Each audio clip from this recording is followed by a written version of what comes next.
থাকা তোমাদের একটা অধিকার, তোমরা যাও।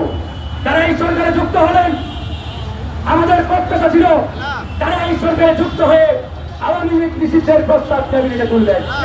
কিন্তু 9 মাস হয়ে গেলেও এই আসিফ মাহফুজরা আজ পর্যন্ত ক্যাবিনেট মিটিং এ আওয়ামী লীগ নিষিদ্ধের প্রস্তাব তুলে নাই।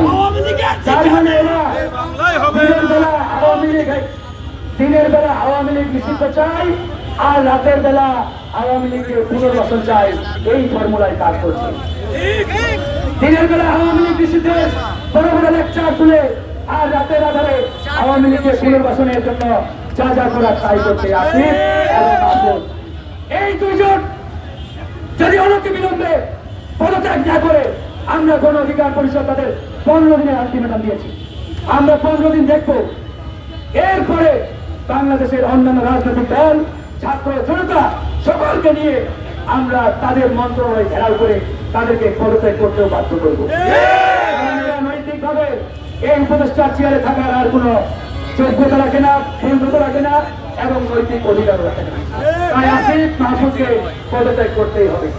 আর এখানে আমরা আজকে দাঁড়িয়েছি, পুলিশ এবং প্রশাসনকে বলবো, আপনারা যদি ওই হাসিনা মার্কা আচরণ করার চেষ্টা করেন তাহলে কিন্তু জনগণ ওই হাসিনার পেট্রোল বাহিনীর উপরে যেরকম আচরণ করেছিল ঠিক একই আচরণ আগামীতে দেশের জনগণ আবারও করবে। তাই আপনারা জনগণের পুলিশ, জনগণের প্রশাসন জনগণের হয়ে থাকেন।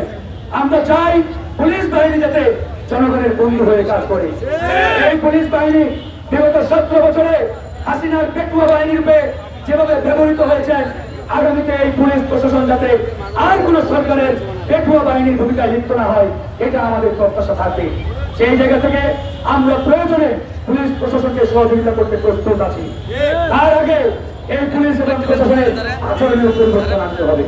তাই আমরা প্রত্যাশা করি আমরা সকলকে নিয়ে একটি সুন্দর সোনার বাংলাদেশ নির্মাণ করবো, জনগণের সঙ্গীতে বাংলাদেশ নির্মাণ করবো।